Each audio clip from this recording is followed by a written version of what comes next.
नागरिकों से कि वो बंकर्स में चले जाएं। जी हां, जिस तरह की स्थिति अब यहां पर उत्पन्न हो चुकी है, तो जो मेयर है वो ये अपील कर रहे हैं कि जो भी तमाम नागरिक हैं वो बंकर्स में चले जाएं, यानी कि छिप जाएं, बाहर कोई इस तरह से नजर ना आए। देखिए, नागरिकों में लगातार वहां पर अफरा तफरी का माहौल है, एक डर का माहौल है, भगदड़ वहां पर मची हुई है, क्योंकि लोग यहां से भाग जाना चाहते हैं। रूस से ठीक उल्टी तरफ को जो है उस दिशा में वो भाग रहे हैं, क्योंकि वो ये समझ रहे हैं कि अब आखिर आगे आने वाली स्थिति और ज्यादा भयावह हो सकती है। श्वेता, तो लीव के मेयर की अपील है अपने लोगों से कि जो भी लोग अपने घरों में हैं वो घरों से निकलकर बंकर में चले जाएं, क्योंकि लगातार जिस तरह से मिसाइल अटैक हो रहे हैं, बैलिस्टिक मिसाइल से अटैक हो रहे हैं, इसके बाद अब लोगों के लिए खुद को सुरक्षित अपने घरों में रखना बेहद मुश्किल।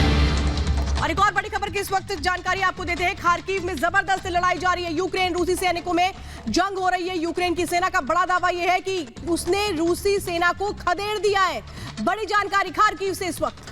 जी हाँ, तो बड़ी खबर खार्किव में आमने सामने है। रूसी सेना की बात कर लें या फिर यूक्रेन की सेना की बात कर लें, और यहाँ आमने सामने बिल्कुल जो भीषण जंग है वो चल रही है। और जो यूक्रेन है उसकी ओर से ये दावा किया जा रहा है, यूक्रेन की सेना की ओर से, कि उसने रूसी सैनिकों को मार भगाया है और कई जगह से खदेड़ दिया है। आपको बता दें, इससे पहले ये कहा गया था कि 800 जो रूसी सैनिक हैं वो मार डाले गए हैं। यूक्रेन की ओर से ये दावा किया गया था। 7 जो एयरक्राफ्ट है वो तबाह करने की बात सामने आई थी। उसकी जो किलेबंदी, जो बख्तरबंद जो गाड़ियां हैं उनको तबाह करने की बात सामने आई थी। और साथ ही साथ उसने ये भी दावा किया था कि 6 चॉपर्स जो हैं उन्हें भी तबाह कर दिया है। और अब एक और बड़ी खबर जो खार्किव से आ रही है, जहां पर आमने सामने रूस और यूक्रेन की सेना। और हमारे साथ major general GD Bakshi sir भी जुड़े हुए हैं। जीडी बख्शी सर, एक तरफ हम देख रहे हैं कि किस तरह से लोगों से कहा जा रहा है कि वो बंकरों में जाएं, इमारतों का क्या हाल हो गया है, बैलिस्टिक मिसाइल से लगातार अटैक हो रहा है, लेकिन इस बीच सर जेलेंस्की जो राष्ट्रपति हैं यूक्रेन के, वो कह रहे हैं हम तो अकेले पड़ गए।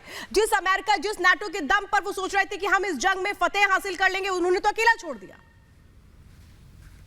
देखिए, आज का दिन युद्ध के लिए निर्णायक होगा।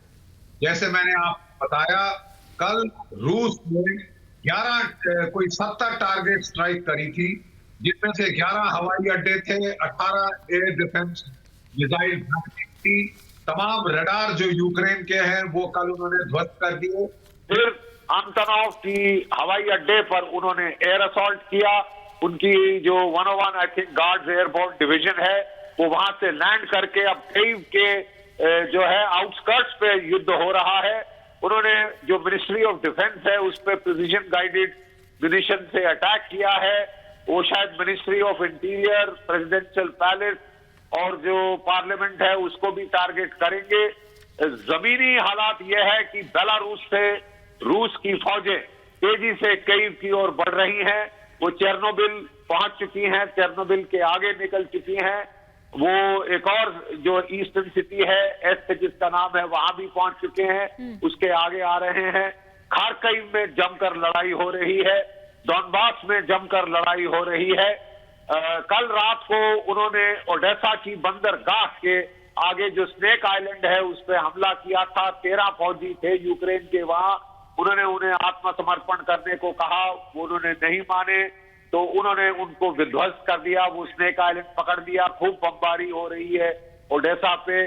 दूसरा जो बंदरगाह बड़ी है वो है मारियोपोल। मारियोपोल में भी बड़ी भारी शेलिंग हो रही है, वहां भी लड़ाई जारी है। ठीक है, तो ये चौतरफा हमला है। तीन तरफ से बड़े भारी हमले यूक्रेन पे हो रहे हैं। हाँ। आज का दिन निर्णायक होगा। आज का दिन निर्णायक होगा, और ये कहा भी गया है कि आज का दिन कहीं ब्लैक फ्राइडे साबित ना हो। लेकिन सर, क्या आपको लग रहा है कि अभी भी कोई ऑप्शन है बाकी, या बस अब तो कुछ नहीं है, अब आर पार है, तीसरे विश्व युद्ध की ओर बढ़ चुके हैं हम? देखिए, तीसरा विश्व युद्ध तब होता अगर अमेरिका या नेटो अपनी फौजें यूक्रेन में उतारती। उन्होंने साफ मना कर दिया है, यूक्रेन को अकेले पिटने के लिए छोड़ दिया है और केवल फाइनेंशियल सैंक्शन पे सैंक्शन लगाए जा रहे हैं, जिन्होंने रूस को बिल्कुल विचलित नहीं किया, नहीं डिटर किया। सैंक्शन के बावजूद उसने हमला किया है। जहां तक सैनिक वास्तविकता है, ये खेल खत्म है साहब। ये केवल यूक्रेन को उकसा के they are wanting to fight Russia to the last Ukrainian. कि आखिरी यूक्रेनियन जब तक मर ना जाए तब तक हम लड़ाई करवाएंगे यूक्रेन की।